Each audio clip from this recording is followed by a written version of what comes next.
રાજીવ ગાંધીની જન્મજયંતિ નિમિત્તે વડોદરા શહેર કોંગ્રેસ સમિતિ દ્વારા કાર્યાલય ખાતે પુષ્પાંજલિ અર્પણ કરવામાં આવી। દેશના પૂર્વ વડાપ્રધાન અને કોમ્પ્યુટર યુગના પ્રણેતા એવા રાજીવ ગાંધીની પુણ્યતિથિ નિમિત્તે વડોદરા શહેર કોંગ્રેસ સમિતિ દ્વારા રાજીવ ગાંધીની જન્મજયંતિ નિમિત્તે પુષ્પાંજલિ અર્પણ કરવામાં આવી। કોંગ્રેસ કાર્યાલય ખાતે યોજાયેલા કાર્યક્રમમાં રાજીવ ગાંધીને પુષ્પાંજલિ અર્પણ કરવામાં આવી હતી, જેમાં કોંગ્રેસ પ્રમુખ, વિપક્ષના નેતા ચંદ્રકાंत श्रीवास्तव, अमीबेन रावत, नरेंद्र रावत सहितना अन्य होद्देदारो मोटी संख्यामां उपस्थित रह्या हता। आज पूर्व प्रधान राजीव गांधीनी जन्मजयंति है। 20 ऑगस्ट 1944 में जन्मेला राजीवजीए एक 5 वर्षનું शासन કર્યું। એ 5 વર્ષના શાસનમાં દેશ માટે ઘણું બધું કરીને ગયા। એ યુવાનો માટે કરી ગયા, એ ખેડૂતો માટે કરી ગયા અને સાચી દિશા લોકોને બતાડીને ગયા। સૌથી મોટી વાત એ છે કે मैं यहाँ से 100 रुपया भेजता हूँ तो लोगों तक 15 रुपये पहुँचते हैं। ये साची बात को कन्फेस करવું, 18 વર્ષના યુવાનોને મતદાન કરવું, મહિલાઓની ભાગીદારી કરવી। તમે વિચાર કરો કે આ ટેલિકોમ ને આ બધું જોઈ રહ્યા છો તમે, એ બધું એમની દેન છે। એક થોટ, એક વિચારધારા બહુ ઊંચી હતી। આજના જે શાસકો છે તે વખતે એનો વિરોધ કરતા હતા। આ કોમ્યુનિકેશનનું, આ બધાનું આઈટીનું બધાનો વિરોધ કરતા હતા। અને એક મક્કમ निर्णय कि मैं ये देश के लोगों के लिए करूँगा અને કરી બતાડી, અને એના લીધે આજે દેશની પ્રગતિ થઈ છે।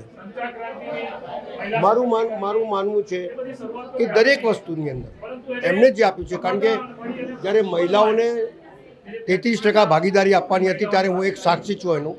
હું દિલ્હી ગયો હતો। દિલ્હીમાં રાજીવજીની જે મીટિંગ હતી એની અંદર સંબોધેલું અમને, અને કેમ 33% સીટ મહિલાઓને આપવા માંગે છે એનો એમને જે ચિતાર આપેલો, જે વર્ણન કરેલું, કારણ કે તે વખતે દેશની અંદર મહિલાઓ પોતાનું મોઢું જોઈ શકતા નહોતા, કારણ કે જેઠ આવે તો બી મોઢું ઓળવું પડે, સસરો આવે તો બી ઓળવું પડે, બહાર નીકળે તો બી ઓળવું પડે। ત્યારે મહિલાઓની વેદના સાંભળનાર કોઈ નહોતું, કોઈ પ્રતિનિધિ।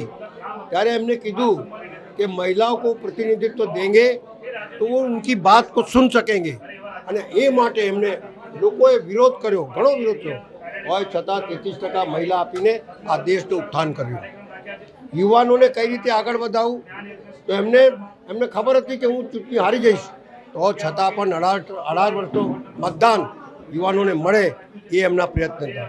મારું માનવું છે કે સાચી દિશામાં કામ કરનારો વ્યક્તિત્વ, અને એટલી નાની વયના ઉંમરમાં એ પ્રધાનમંત્રી બનેલા, તો એમની થોટ એક નવી થોટ હતી, અને એ થોટ કોંગ્રેસ પાર્ટીને સદુપયોગી થઈ।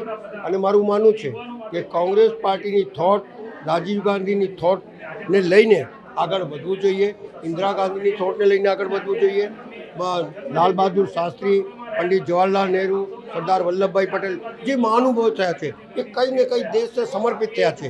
ખોટા વાયદા નહીં, લોકોને મૂર્ખ નહીં બનાવવાનું, જો બોલા वो करके दिखाना, ये એમની એક ટેક હતી, એ ટેવ હતી। પોતે ડ્રાઇવિંગ કરીને ઉદ્ઘાટનોમાં જતા હતા, અને પોતે ડ્રાઇવિંગ કરીને એક મજદૂરને પૂછતા હતા કે ભાઈ ये गार्डन कब बना है, तो बोले कल बना है। સાચી વાત સમજવી અને એને ઇમ્પ્લિમેન્ટ કરવી એ રાજીવજીથી શીખવા જેવું છે। આજના દિવસે, એમના જન્મ દિવસે હું સતત પ્રણામ કરું છું, અને એમની થોટ અને એની વિચારધારાને આગળ વધારવા માટે મારા પ્રયત્નો છે।